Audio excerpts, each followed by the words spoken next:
Pues vamos a comenzar. Bienvenidos a una sesión más de Hoyo Conciencia y como siempre empezamos dando las gracias a todas las personas e instituciones que hacen posible que tengamos estas sesiones, empezando por el Ayuntamiento de Hoyo Manzanares que organiza y financia el proyecto, a través sobre todo de la Concejalía de Participación Ciudadana, que está aquí Juanjo, pero también el resto de empleados municipales, Miriam con la comunicación, Joel con el diseño, y aquí en la Casa de la Cultura pues a Pilar, a Pura y a María, que también nos ayuda, y especialmente a Borja, que además es el que apaga los incendios, y además de eso pues a Cosas de Hoyo, que como sabéis está muy involucrado en el proyecto y nos permite que tengamos un archivo audiovisual del proyecto, a la librería de Hoyo, que también nos ayuda con la labor oscura, pero no menos importante, a nuestra casa, Consejo Superior de Investigaciones Científicas, que una vez más nos ha facilitado un ponente, y a todos los ponentes que con sus excelentes charlas mantienen el interés en el proyecto, y por supuesto a todos vosotros por vuestra asistencia. Y para la charla de hoy tenemos la suerte de contar con mi compañero, con Juan Diego Baña. Él es profesor de investigación, que es la máxima categoría que hay en el Consejo Superior de Investigaciones Científicas, en el Instituto de Óptica Daza Valdés. Ha trabajado en Birmingham, en la Universidad de Aston, muchos años, y en el instituto ha sido durante 10 años director del mismo, y es experto en el uso de la luz para las comunicaciones, es lo que nos va a hablar. Además tiene un superpoder, y es que es asturiano, eso es un ser superior. Así que, bueno, Juan Diego, muchísimas gracias por venir a este pequeño pueblo, que desde es tuyo y como quieras. Muchas gracias. Muchas gracias a Miki por la presentación, por la invitación, muchas gracias a los organizadores por darme esta oportunidad de contar una historia que yo creo que es interesante, y muchas gracias a todos ustedes por venir a escucharme. Espero no aburrirles demasiado. El único superpoder que tengo como asturiano es sentirme como en casa en los últimos 15 días en Madrid. Y que en ningún momento he tenido tentación de sacar la canoa, ni el agua, ni nada. Bueno, voy a empezar corrigiéndome de mí mismo, porque esto no tiene ninguna relevancia, pero desde la última vez que di esta charla, mi grupo ha cambiado de nombre, porque hemos metido a gente nueva y tal, y ahora se llama, bueno, no sé si me acordaré, pero ahora es el grupo de ¿cómo es? Óptica guiada no lineal y en la nanoescala. Da lo mismo, esto básicamente yo sigo haciendo lo mismo, pero como tengo dos compañeros que hacen otras cosas, pues los ampliamos, ¿no?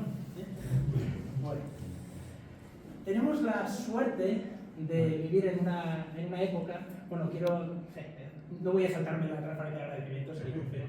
En esta charla va a haber un montón de imágenes, algunas muy bonitas, muy vistosas, que corresponden a una exposición que preparamos entre diferentes institutos con motivo del Año Internacional de la Luz, en el 2015, y que es una exposición itinerante que, por cierto, ha dado la vuelta a montones de ayuntamientos por toda España. El Consejo tiene un par de copias que va teniendo por ahí enviando. Son una serie de paneles que tratan distintos aspectos de la luz. Entonces, en la parte introductoria pues he utilizado algunas de estas imágenes que sepáis que se pueden descargar ahí. Si en algún momento queréis utilizarlas, acceder a ellas o verlas, bueno, tener la exposición completa, se puede o bien desde el ayuntamiento solicitar la exposición física o bien descargarla y imprimir los planes. ¿Se puede solicitar esa exposición desde los institutos públicos? Sí, sin ningún problema. Sí. La llevan a todas partes. Básicamente lo que se hace es se envía un maletín con ruedas o se pone a disposición del centro de maletín con ruedas donde están todos los paneles. Estuvo puesta en la Complutense, ha estado puesta por distintos lugares. Y dependiendo del formato, si no se quiere un formato de tamaño relativamente grande A1 de todos los paneles que la componen, pues también están todos para descargar, y en los propios institutos, o sea, para el material didáctico hay medidas didácticas para todos los cursos, yo creo que desde primaria hasta bachillerato, también para descargar en caso que sea. Perdón, que me estoy yendo con las ramas.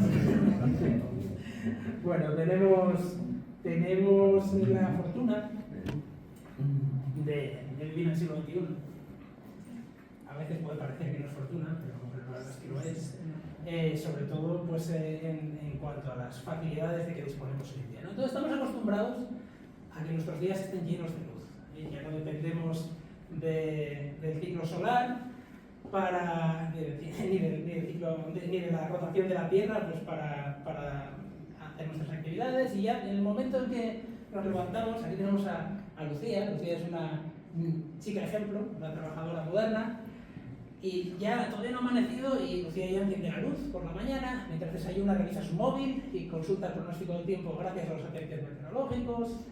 Lucía se pone sus gafas, porque necesita gafas para ver, y se mira al espejo que refleja perfectamente su imagen, un espejo estupendo, muy bien pulido, no como los que había en la media. Un detector óptico impide que la puerta del ascensor se cierre mientras sale con su bici de casa. Circula con seguridad, gracias a que el tráfico está regulado por semáforos. En su trabajo, pues la información del mundo exterior le llega a través de un enlace de fibra óptica, tiene CDs, DVDs, tiene soportes ópticos para la información. Gran parte de las verduras y hortalizas que consume pues se han recolectado en fincas que se controlan mediante técnicas hiperespectrales desde satélites espaciales. El cajero, cuando va a la compra, pues registra los códigos de barras con láser. Deja de llover y ve el arcoíris, que está ahí, ese sí que estaba desde el siglo XXI. Va al cine porque le gustan las películas en 3D y es capaz de percibir esa profundidad gracias a que se utiliza una polarización distinta en cada ojo.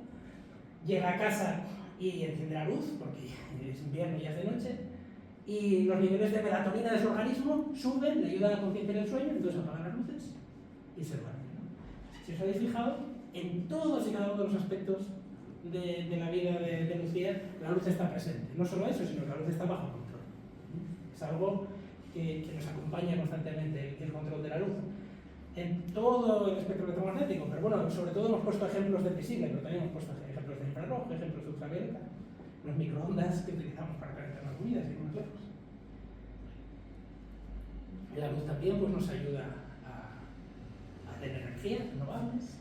La luz, o el control de cómo la luz se comporta, pues nos permite ver aunque tengamos problemas en la visión.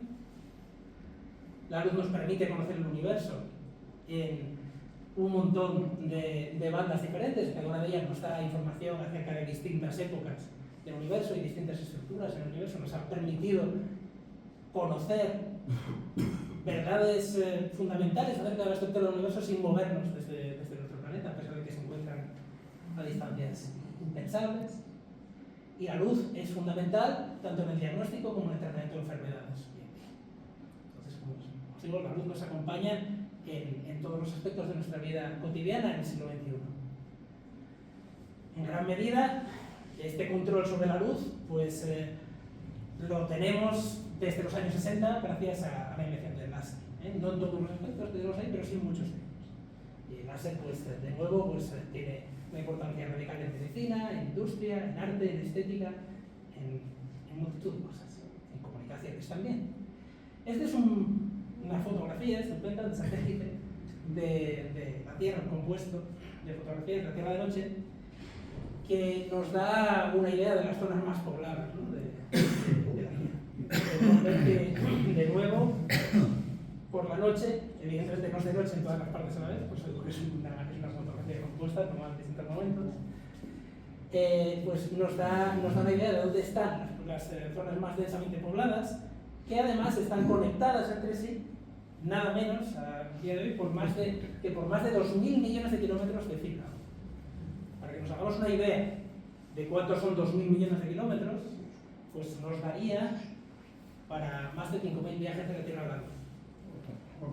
Esa es toda la fibra que tenemos instalada ahora mismo en el mundo, según Corning, que es el principal fabricante de fibras. Una pregunta así rápida. Casi todo el mundo aquí depende del teléfono móvil pues, para mirar internet, para estar al tanto de las noticias. Pero, ¿qué porcentaje del tráfico mundial creéis que va por satélite realmente? El tráfico de internet. ¿Cuánto? 12-15. No está mal, pero en realidad es un 3%. ¿Vale? Un 3% del tráfico va a través de los satélites.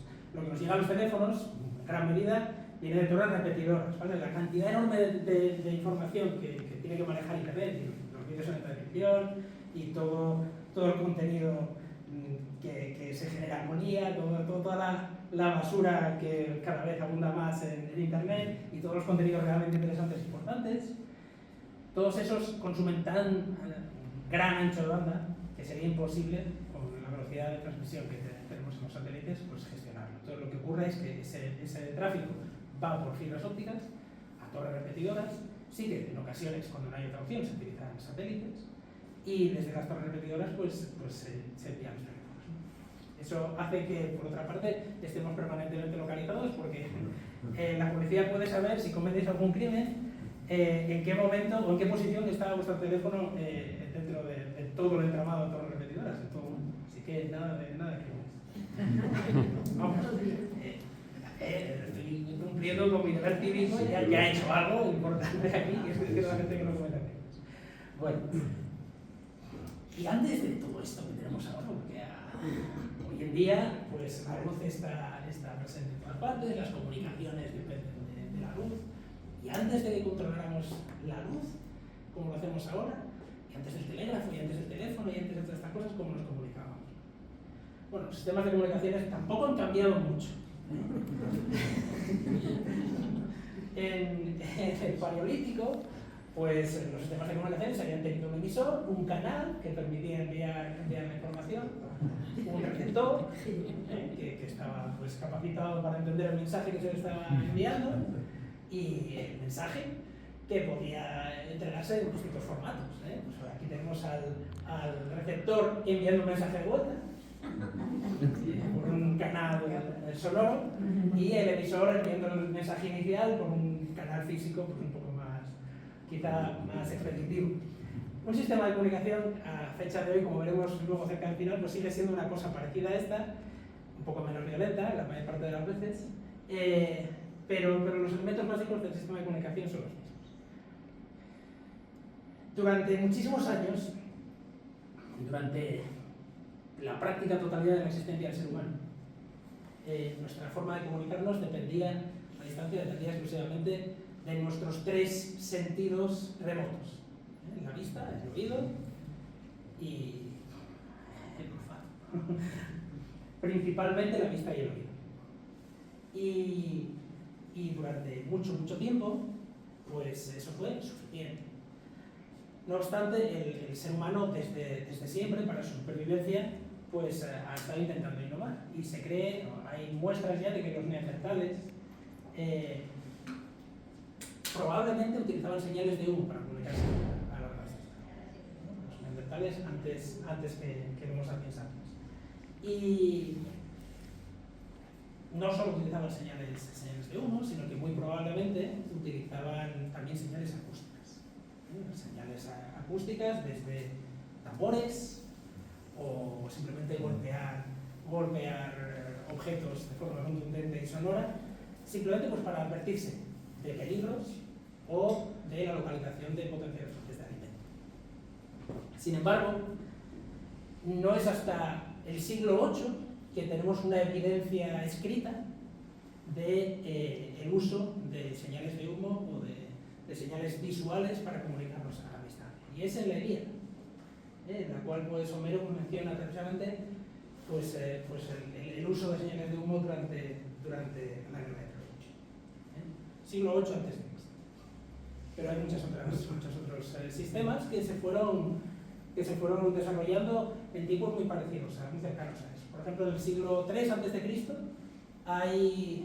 hay documentación escrita del uso de sistemas de balizas, hogueras separadas entre sí decenas de kilómetros, para enviar señales de peligro, para proteger la Gran Muralla China, a lo largo de 750 kilómetros. El récord de distancia, digamos, en esa época, siglo III a.C. ya, todavía, estaba en esos 750 kilómetros, de los cuales tenemos constancia. Pero también en la antigua Grecia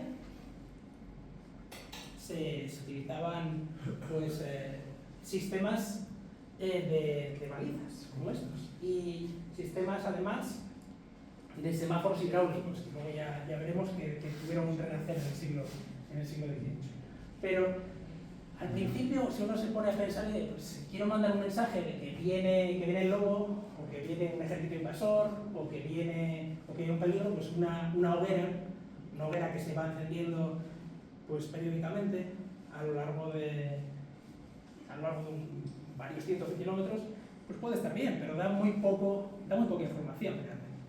Los griegos desarrollaron un sistema de clepsidras o relojes de agua que sincronizaban entre los lugares de origen y destino de los mensajes, de tal manera que una llama encendida a una hora determinada significaba una cosa diferente que una llama encendida en una hora distinta. Entonces pues, tenían una pequeña variedad, pero enseguida desarrollaron, hacia el siglo II a.C., un sistema de codificación mucho más avanzado. Dijeron, tenemos un alfabeto, y si ponemos las llamas lo bastante cerca unas de otras, entonces podemos distinguir cuántas antorchas hay encendidas a un lado y cuántas antorchas hay encendidas al otro, y copiar esa misma estructura. Y como los griegos sabían de matemáticas, diseñaron una matriz como esta, y entonces podían mandarse mensajes ya con palabras. Entonces decían, bueno, pues está encendida las 2 de la izquierda, pues aquí, y las 3 de la derecha, pues aquí. Pues esto es una mu. Y entonces ya iban componiendo palabras, decían, pues cada media hora yo cambio la letra, le doy tiempo al otro, y así a lo largo de un día pues soy capaz de mandar 3 o 4 palabras, e indicar que viene como. Y bueno, eso fue un gran avance. Pensad en lo que estamos hablando, 3 o 4 palabras en un día. Los sistemas de comunicación modernos tienen terabits por segundo, ¿vale? En un único canal. Pero bueno, era un enorme avance, una cosa increíble. Para ese momento era fantástico. La tecnología no avanzó muchísimo durante varios años. Hubo desarrollo del lenguaje, el hecho de que cada vez más gente supiera leer, el desarrollo de métodos alternativos para mensajes largos que no fueran de alarma, como por ejemplo pues las palomas mensajeras, u otros sistemas de mensajería rápida, pues con caballos o con diferentes sistemas, pues digamos que compitió durante muchos años con los sistemas de comunicaciones más visuales, que no avanzaron muchísimo. Hombre, hubo, pues por ejemplo, el uso, por ejemplo, de heliógrafos. Los griegos también fueron pioneros en eso, y luego pues los heliógrafos recibieron un renacimiento, o vieron un renacimiento en el siglo XIX también. Pero, ¿qué era un heliógrafo? Pues un heliógrafo era sencillamente, en lugar de llevar antorchas o llevar pues cosas que solamente se podían ver con líneas muy abiertas en distancias muy largas, pues lo que hacían era reflejar el sol en sus escudos, enviarse señales, pues mira, si parpadeo 3 veces es que viene un enemigo, si parpadeo 2 veces que todo está bien, y iban reflejando esas señales en escudos entre ellos a distancias más cortas, pero de manera más rápida y eficiente, ¿no? Los heliógrafos luego en la Primera Guerra Mundial pues vieron un pequeño resurgir. También antes pues con Gauss, que lo inventó por su cuenta, porque Gauss era Gauss y inventando cosas todas. Pero en el siglo XVII los británicos inventaron un sistema de semáforos hidráulicos. ¿Qué es un semáforo hidráulico? Un semáforo hidráulico es una cosa parecida a esta. Pero esa idea que se presentó en la Real Academia de Ciencias británica, pues quedó un poco en el olvido, con una rareza, porque bueno, existían otros sistemas de comunicación, como os digo, pues por palomas, por mensajes. Y lo que presentaron en esa ponencia fue un sistema en el cual, mediante un sistema de poleas o incluso pues, con mecanismos hidráulicos, incluso como cerca de molinos de agua, pues se podía colocar un sistema de aspas, de tal manera que tuvieras un alfabeto completo de señales que pudieran verse desde otra estación con semáforos hidráulicos. Y era mucho más rápido que encender antorchas, y con una línea directa de visión de unos cuantos kilómetros, la torre estaba elevada, y eso pues se propuso como un sistema para comunicarse entre distintos, pues incluso entre islas y el continente, y distintas formas de comunicarse en el mundo británico. No tuvo mucho éxito, pero entonces llegó Napoleón. Y unos años después, la misma idea, un siglo después, se presentó en Francia. Los hermanos Chappe se lo presentaron a Napoleón y se construyó una red de semáforos hidráulicos, de los cuales tenemos unos cuantos en España. Y por aquí, además, por aquí cerca, hay alguno todavía abandonado. Y se consiguió pues, la primera gran red de comunicación digamos, del mundo moderno, ¿no? Tenía un alcance de unos 5.000 kilómetros, que iba desde un frente al otro de todo el imperio napoleónico y podía llevar un mensaje de un lado al otro, un mensaje complejo de múltiples palabras, 5, 6, 7 palabras, 10 palabras, en solamente una hora.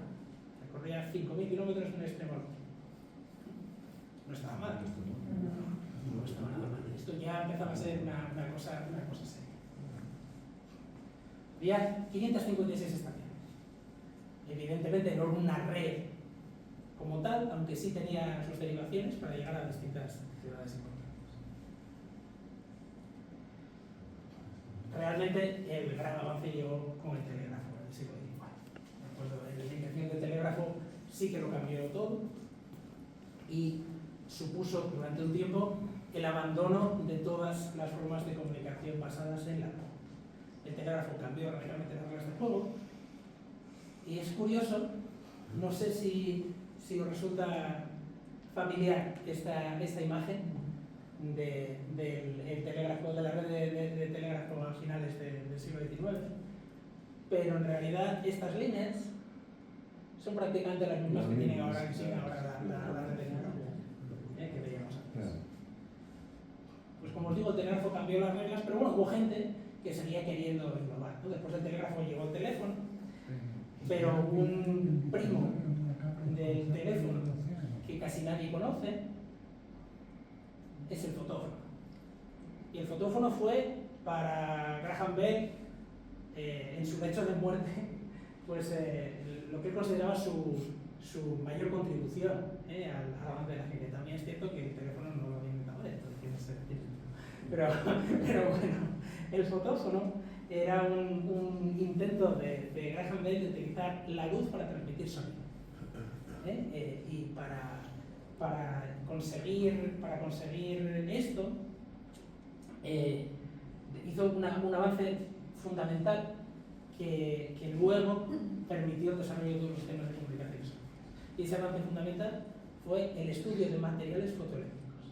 Materiales que al recibir la luz pues producían una corriente.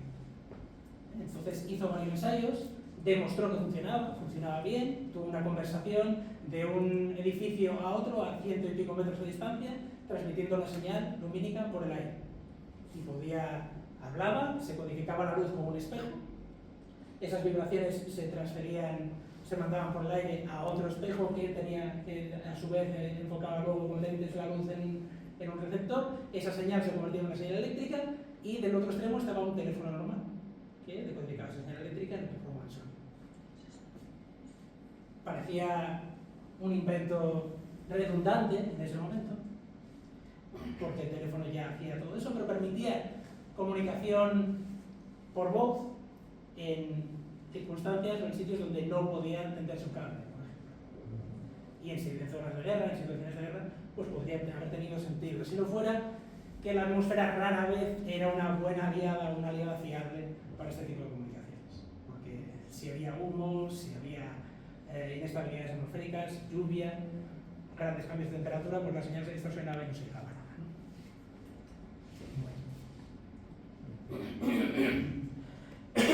Perdona. La capacidad de los sistemas de comunicación pues continuó mejorando, ¿no? Los sistemas de comunicación eléctricos que teníamos aquí dominaron el mundo de las telecomunicaciones durante más de 100 años, 150, 180 años, 130, con el telégrafo pues, que permitía enviar 1 bit por segundo, un pulso un 0 que luego codificábamos con Morse, pues a 50 kilómetros de distancia, entre estaciones repetidoras. El teléfono, que permitía ya enviar miles de bits, kilobits, a distancias de 10 kilómetros entre repetidoras. ¿Perdón? Bien.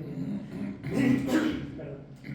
Y luego ya en los 70, pues los cables coaxiales, que en esa época permitían llegar a 120 megabits por segundo con repetidores cada 2 kilómetros. Bueno, en realidad no en los 70, esas capacidades se alcanzaron bastante después. Todavía tenemos cables de red, ahora pues dentro de nuestras casas para distribuir la información y dentro de los institutos de CSI y demás. No todo, la fibra no suele llegar directamente a nuestros ordenadores, a nuestros televisores, aunque ahora ya llega muchas veces a nuestras casas. Mientras tanto, pues hubo gente que seguía pensando, oye, ¿cómo podríamos mejorar todo esto usando luz? ¿No? Y se propusieron, pues en el siglo XIX, cosas como sistemas de lentes para enviar la luz y saltarse ese problema con la atmósfera, ¿no? Pues evitando que se dispersase, colocando lentes cada 100 metros, luego pues a lo mejor cada kilómetro o así, pues recibir la información, volver a verificarla y volver a enviarla, pero todo era mucho más lento que los sistemas eléctricos que existían. Las vías a microondas ya tenían pues pérdidas muy, muy pequeñas, permitían ya enviar cosas a decenas de kilómetros con más de 500 megabits por segundo. Y si tenías suficientes de esas vías, pues podías tener 100 de esas vías y enviar pues enormes cantidades de datos. Se intentó al mismo tiempo pues utilizar también tubos ópticos, y a este respecto pues los tubos ópticos se plantearon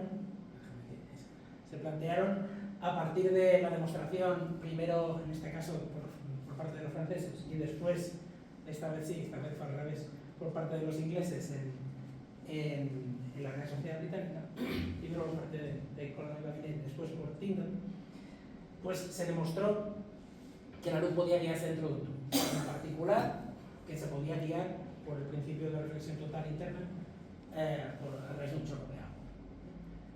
Hay un montón de museos de ciencias, este es un experimento típico que se ve en los museos de ciencias, donde se pone un chorrito de agua y un láser y se puede ver la luz guiada por el interior de un chorro de agua. Todas estas cosas mantenían viva la imaginación de la gente la posibilidad de quizá algún día utilizar la luz para transmitir información, pero sobre todo los avances en el guiado de la luz en estos tiempos en los que todo estaba dominado por la electricidad se centraban en algo diferente, se centraban en utilizar este tipo de tubos ópticos, pues por ejemplo para iluminar en zonas donde costaba mucho llevar la luz de gas. E incluso esta idea pues, fue rápidamente muy copiada con la invención de la bombilla. Porque allá donde se podía llevar luz a través de un tubo también se podía llevar un cable de cobre y las bombillas empezaron a traer la luz al interior de hogares y lugares de difícil acceso. El otro uso que se planteó para la luz guiada de este tipo era más bien un uso médico. Se empezó a investigar el uso de la reflexión total interna, como veis aquí. Esto es un tubo de vidrio. La reflexión total interna lo que es una propiedad que, debido a la diferencia de velocidad a la que se propaga la luz en dos medios diferentes, que permite que la luz que se refleja con un ángulo menor de determinado ángulo se rebote de forma casi total por ese medio. No se pierda casi nada. Algo se pierde porque si no veríamos esto. O sea, la luz que estamos viendo es la que sale del tubo. Pero en general, pues la luz en una fibra óptica o en un tubo óptico se mueve así, rebotando en los extremos que tenemos aquí. Bueno, esta propiedad se estaba utilizando en sistemas médicos y de hecho pues el pionero principal de esta idea fue Heinrich Lamm, a quien tenemos aquí. Heinrich Lamm era un investigador alemán que propuso el primer gastroscopio. El gastroscopio pues era un instrumento que todavía se utiliza hoy en día, en el cual pues utilizamos un tubo flexible para enviar luz al interior del organismo de manera lo menos invasiva posible y observar o ver recoger lo que se refleja o incluso simplemente iluminar y ver desde fuera en esos tiempos. Heinrich Lamp hizo avances excelentes hasta los años 30 y después su investigación se truncó por completo porque se tuvo que ir a Estados Unidos porque era judío. Entonces se marchó durante la guerra y en Estados Unidos trabajó en otras cosas, en lo que pudo encontrar y abandonó completamente su investigación. Pero eso no quedó totalmente en el olvido y de hecho pues Abraham Van Giel y Brian O'Brien, que dirigían en esos tiempos pues, la Comisión Internacional de Óptica y la Organización Americana de Óptica, la OSA, pues organizaron un equipo de investigadores para estudiar las posibilidades de desarrollar más allá esa idea del gastroscopio y ver cómo se podría trabajar en guía siempre con la idea de la medicina en la cabeza. Y entonces ocurrió algo que cambió todo. Y es que en el año 1960 se inventa el láser. El láser, cuando se presentó por primera vez, fue evaluado por los revisores del artículo y calificado como un invento interesante, una magnífica solución en busca de un problema que resolver. Básicamente decían, está muy bien, es una rareza, es una cosa, pero esto no tiene ninguna aplicación. Ya habéis visto en las transparencias del principio que el láser no tiene ninguna aplicación. ¿Vale? Pero bueno, en los 60 realmente a nadie se le había ocurrido en qué utilizar el láser. Enseguida, los que habían estado pensando y dándole vueltas a los sistemas de comunicación dijeron, un momento, estamos hablando de una fuente de luz que es coherente, transmite radiación de una longitud de onda de un color muy puro, que es muy intensa, que se puede modular fácilmente, que podemos enviar señales muy cortitas. Ojalá pudiéramos transmitir la información de luz, ¿no? que tenemos aquí. Y en eso habían estado trabajando precisamente los investigadores como Holger Miller Hansen, y que habían encargado pues estos visionarios que he mencionado antes. Es que están fuera de orden las transparencias. Esto es lo que sucede cuando uno cambia la presentación. Y habían llegado a desarrollar las primeras fibras ópticas. Y el gran paso de un tubo óptico a una fibra óptica es en realidad un paso muy sencillo. Y es ponerle a la fibra, ponerle al tubo una cubierta. Una cubierta. En lugar de tener un tubo como el que veíamos antes, donde la luz se ve salir por fuera, porque el índice de refracción, digamos que el medio que está fuera es el aire, lo que se hace es ponerle una cubierta que también es de vidrio y que tiene un índice de refracción que es un poquito más bajo que el de vidrio. Con esto lo que se consigue es que en realidad se escape muchísima menos luz del interior. ¿Vale? Muchísima menos luz todavía es mucha luz. ¿Vale? En 1 kilómetro de estas fibras pues podríamos perder más del 99,9999% de la intensidad que se estaba transmitiendo por la fibra. Pero ya se había dado un gran paso adelante. Y precisamente con la invención del láser, pues hubo un impulso excelente para mejorar las fibras. Las fibras anteriores a los años 70 pues tenían una serie de particularidades. Al tener núcleos muy anchos, por las fibras se podían transmitir lo que se conoce como varios modos electromagnéticos. Modos eléctricos y modos magnéticos. Básicamente, lo que quería decir es que hay una serie de formas en las que esa onda de luz se puede transmitir por la fibra y cada una de ellas va a tener una forma diferente a la salida de la fibra. Bueno, si se estrecha lo suficiente el núcleo, podemos acabar teniendo un único modo. Eso es importante. ¿Por qué? Porque los distintos modos van a distintas velocidades. Si tú tienes un pulsito que inicialmente pues, te dura 1 segundo, pero un pulsito de luz, enciendes la luz y la apagas al cabo de 1 segundo. Y esa luz, ese pulso de luz se transmite por la fibra. Y esperas 1 segundo y mandas otro. Y esperas 1 segundo y mandas otro. Esperas 1 segundo y mandas otro. Así puedes mandar una serie de información, pues como hacíamos con las antorchas, ¿no? puedes mandar unos y ceros, puedes codificar la información, pero ¿qué sucede si esa luz que envías, pues resulta que hay una parte de esa luz que va más despacio y una parte de esa luz que va más rápido? Pues que al cabo de una pequeña distancia esa luz ya no dura un segundo. Como una parte va más lenta y otra parte va más rápido, pues a lo mejor dura 2 segundos. Y entonces se superpone con el pulso siguiente, entonces ya no sirve para comunicar. En las fibras hay distintos efectos que producen esa dispersión, pero el principal en las fibras anteriores a los 70 era esa multitud de modos, porque cada uno de estos va a velocidades bastante diferentes. Entonces había que trabajar en crear fibras muy estrechas que solo tuvieran un modo. Luego, el otro problema que tenía es que las fibras de vidrio pues estaban hechas de silicio, como las de ahora, ¿no? Pues del mismo vidrio que hacemos las ventanas. Y si uno tiene una ventana que es estrechita y es cortita, son unos pocos centímetros, pues ve bien a través, podemos decir que es transparente. Pero si tienes una ventana de 1 metro de grosor, ya no es tan transparente. Y si tienes una ventana de 50 kilómetros de grosor, no es en absoluto transparente, es opaca, ¿no? Entonces lo que tenían que hacer era, otra de las cosas que tenían que hacer era reducir las impurezas en la fibra para hacerla realmente tan transparente como fuera posible. La persona que fue encargada de hacer esto fue un ingeniero, se llamaba Karlovic, que era polaco de origen, pero era norteamericano. La cuestión es que ese ingeniero montó un equipo en los laboratorios Bayer para investigar cómo tratar con las fibras, y cuando montó el equipo y dio un poco las instrucciones, dijo: mira, esto es lo que tenemos que hacer y tal, pues consiguió un trabajo en Australia y se fue.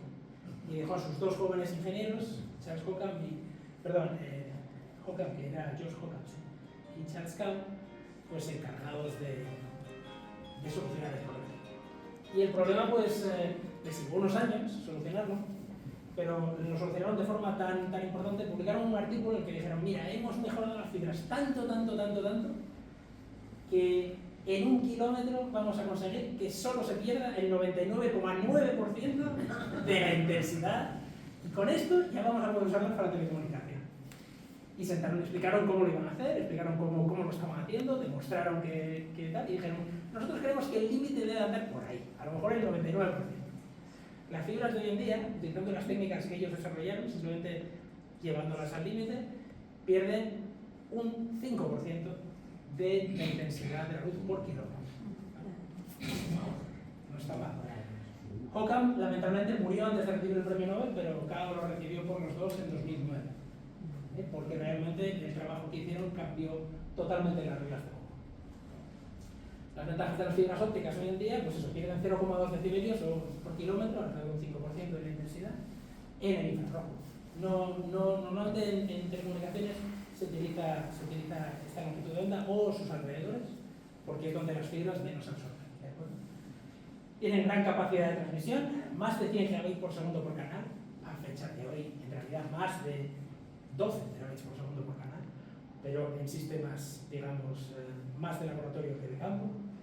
Tienen tamaño muy pequeño, poco peso, son compactas, se fabrican con arena, un material de bajo coste y disponible, aunque ya empieza a tener un impacto ecológico el uso de arena de playa para las fibras, porque digamos que se consume arena principalmente de playas en el tercer mundo, pero se está dejando sin arena algunas de esas playas, con el impacto que tiene eso en las costas y en la biodiversidad de las zonas.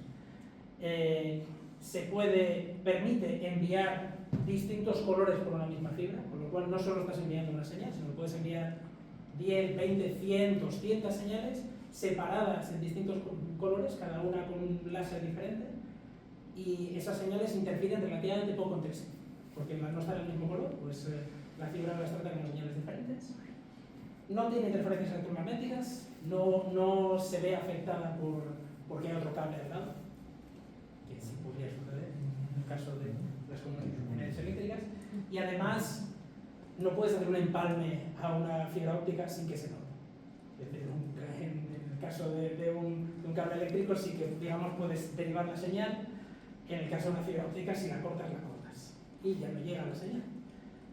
Hay formas, hay formas de derivar una señal óptica, pero en general son mucho más seguras que el uso.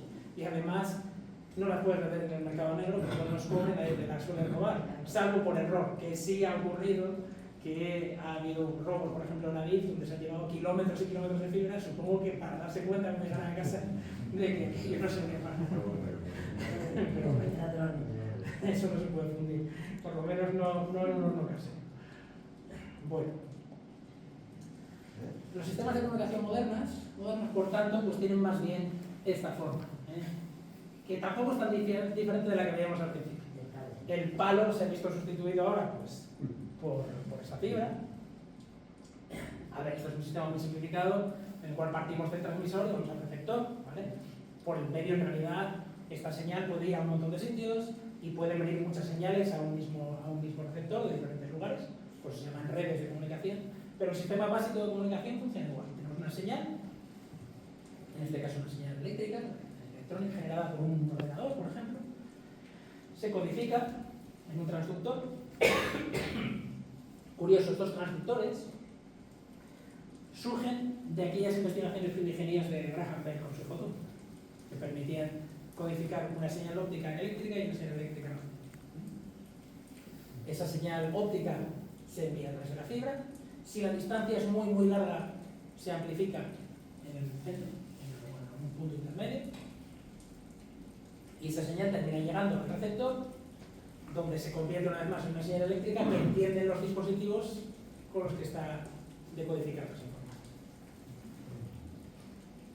Y ahora viene la parte que mete mucho miedo, pero esto no os preocupéis, que es simplemente esto que lo voy a saltar, pero sí que quiero explicar, me lo voy a saltar, no voy a tener profundidad. Lo que sí os quiero contar es que la señal en una fibra todavía tiene sus problemas. La señal de luz no es una señal libre de problemas. Estamos hablando de que ahora podemos enviar señales a cientos de kilómetros sin que se distorsionen, con grandes velocidades de transmisión, pero esa señal sigue teniendo los mismos problemas que tienen prácticamente todos los sistemas de comunicación, solo que en menor medida. Y algunos más. El primero, la atenuación, ¿vale? La señal se atenúa, la fibra absorbe y pierde parte de la intensidad de esa señal hasta que ya no se puede ver. Y eso es este término de la ecuación. No hace falta que lo aprendáis, no os voy a preguntar más. El otro efecto es el que mencionábamos antes, la dispersión, ¿vale? Hay señales que se van a propagar un poco más rápido que las otras y eso hace que se superpongan las señales unas con otras y se pierda parte de la señal. Y el otro, que es un efecto que solamente cobró importancia en las fibras, aunque está presente en otros medios, pero solamente cobra importancia conforme íbamos acercándonos a la máxima capacidad que pueden permitir las fibras, es lo que se llama la no linealidad. ¿Qué es la no linealidad? Pues la no linealidad es una propiedad de un medio de transmisión, por ejemplo, que hace que el medio no responda de la misma manera a una señal que no es intensa y a una señal que sí es intensa. Si uno grita mucho, pues se me va a oír más y cuanto más grite, pues a lo mejor más lejos se me oye. Pero en una fibra lo que sucede es que el medio es sensible a la intensidad que le llega. En el caso más extremo, la fibra se puede quemar porque la intensidad de la luz sea muy alta, que también es calor, en el fondo, ¿no? Se puede transmitir calor, se puede disipar parte de esa energía en forma de calor y puede destruir la fibra. Pero antes de llegar a ese punto, pues hay una serie de efectos en la fibra que dependen de la intensidad de la luz. En 1948, este matemático, Claude Shannon, hizo un artículo estupendo acerca de cómo se transmiten las señales y acerca de la capacidad máxima que puede tener un sistema. Y llegó a la conclusión de que la máxima capacidad de un sistema no existía como tal. Un sistema podía enviar tanta información como quisiéramos siempre y cuando fuese capaz de soportar intensidades altísimas en la señal. De tal manera que siempre estuviese por encima del ruido, siempre se pudiera distinguir la señal del ruido de fondo y siempre hubiera forma de resolverlo. Eso, se demostró, es cierto para un sistema lineal. Ese efecto no lineal de las fibras hace que la ecuación se transforme en esta cosa que es mucho más fácil. ¿Vale? Es una cosa muchísimo más fea, pero en la práctica, ¿qué significa esto? Pues si tenemos una gráfica estupenda donde al aumentar la intensidad de la señal se aumenta la capacidad, en un sistema real de fibra, llega un punto en el que la capacidad cae. Porque la intensidad, por mucho que lo aumentes, no solo no vas a conseguir que se transmita más información, sino que vas a conseguir que se transmita menos información. ¿Y qué sucede? Que el mundo demanda constantemente más y más y más capacidad. Todos hemos oído hablar de la ley de Moore para la electrónica, ¿no? Eso de que la capacidad de procesadores se duplica cada cierto tiempo. En el caso de la fibra, de los sistemas de comunicaciones, es lo mismo, ¿no? Desde los años 80, pues en los laboratorios la capacidad ha ido aumentando así. Estos son los cálculos experimentales, ¿no? 1 gigabyte por segundo, 10 gigabytes por segundo, 100 gigabytes por segundo por canal, 1 terabyte por segundo, 10 terabytes por segundo, 100 terabytes por segundo, ¿vale? Como vemos, pues en los 80 estábamos aquí, en el año 2020 pues se superó en laboratorio pues 1 petabyte por segundo, que son pues 1000 terabits por segundo, ¿vale? Y en los sistemas comerciales pues se llegó a superar pues más o menos en 2020 pues los 100 terabits por segundo. Pero ¿qué sucede? Que la manera de conseguir esto es utilizar pues sistemas de codificación muy avanzados. ¿Hola?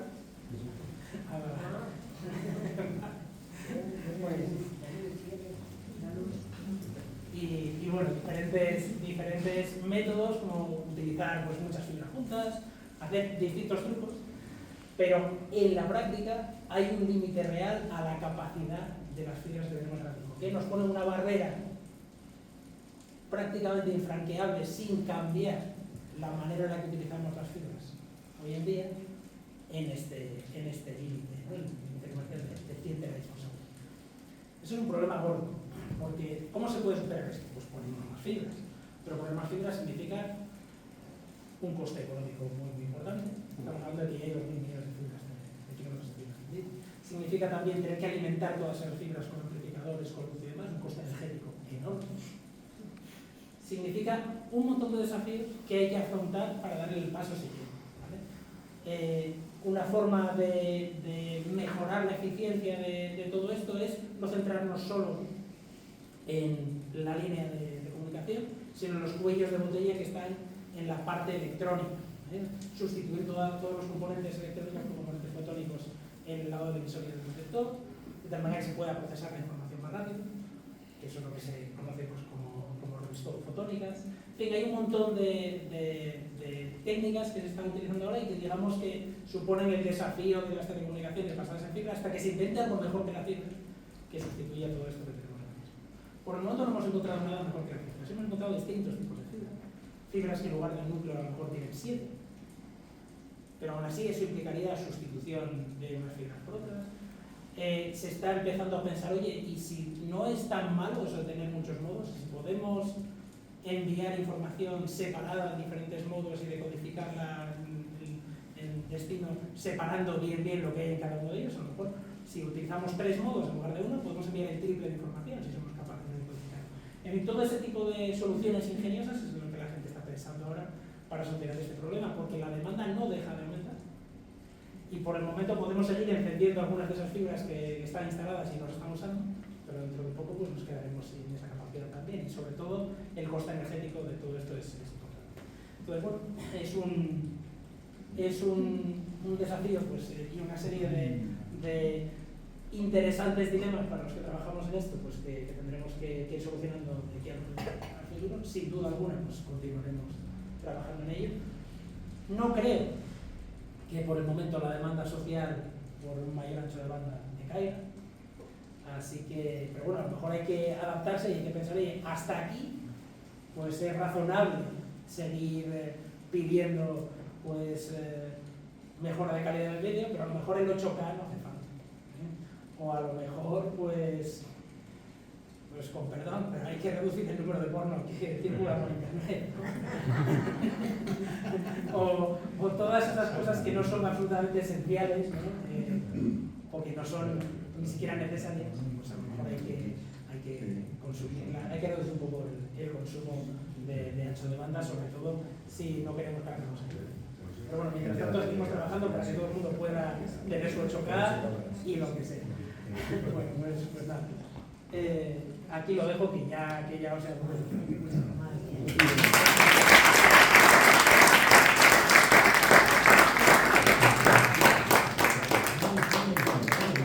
Bueno, pues muchísimas gracias, Juan Diego, por alcanzar tan muestras Me comentaba Marisa que poca fibra hay en Groenlandia, ¿no? Que solo van a subir Trump. Sí, 2 minutos. Bueno, pues pasamos ahora al turno de preguntas, y como siempre, preguntas breves sin establecer mucho diálogo, que ahí, luego tenemos el acto social y la GAFE para interaccionar con el ponente. Paco. Voy a dejar puesto por si queréis. Perdona, simplemente quería hacerte una observación, que no se lleve el personal la idea de que la fibra es vidrio de ventana.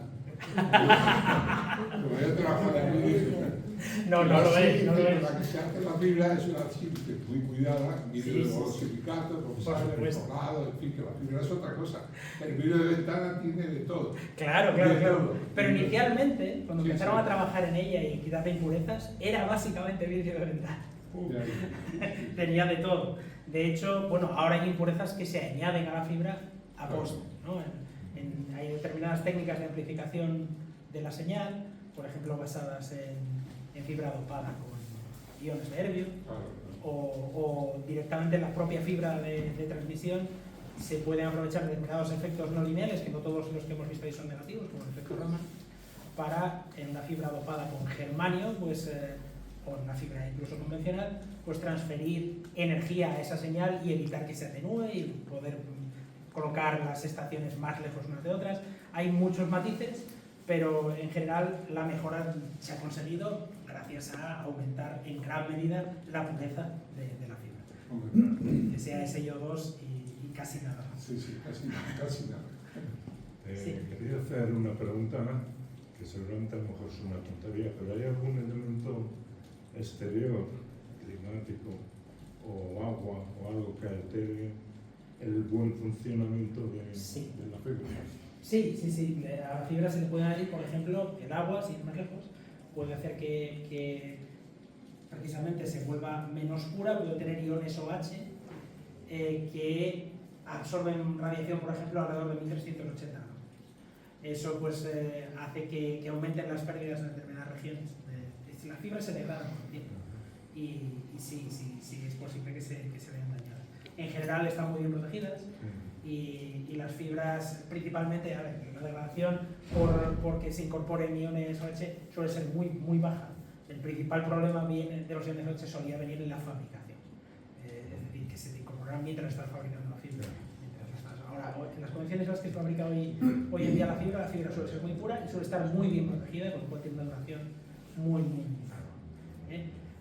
Es habitual, sin embargo, pues que a lo mejor pues un sistema de pesca por arrastre o que algún imprevisto, algún submarino o algo se cargue fibras.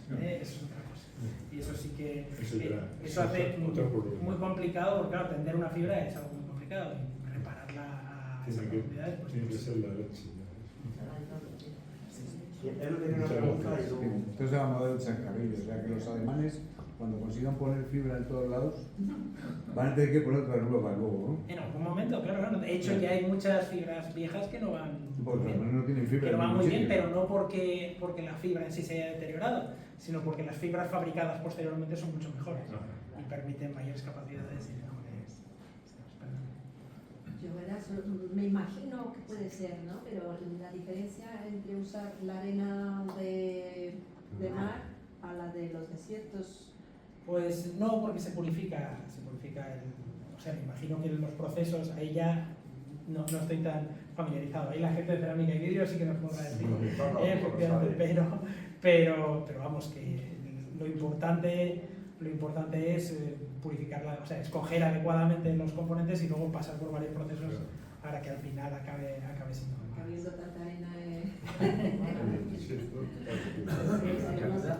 La calidad-precio ha variado mucho en años, ¿no? Sí. Lo que pagamos ahora por eso, por toda esta información que tenemos, es increíblemente barato. Sí.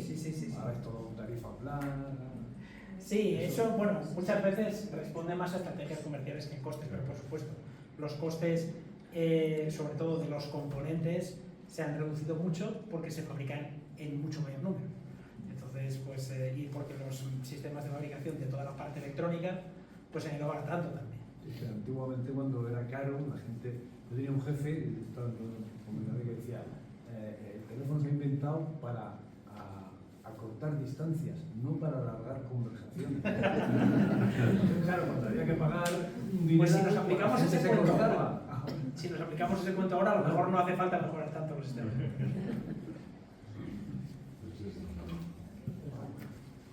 ¿Alguna otra pregunta? Encantado. Bueno, pues entonces, antes de pasar a la exposición, ya podéis charlar más tranquilamente con Juan Diego. Solo un anuncio, ya os aviso, la próxima charla será el 24 de marzo y nos van a hablar de los agujeros negros. Y nos van a explicar de qué son. Y ahora ya para cerrar esta parte, nuestro concejal Juanjo le va a hacer un detalle a Juan Diego con la amabilidad de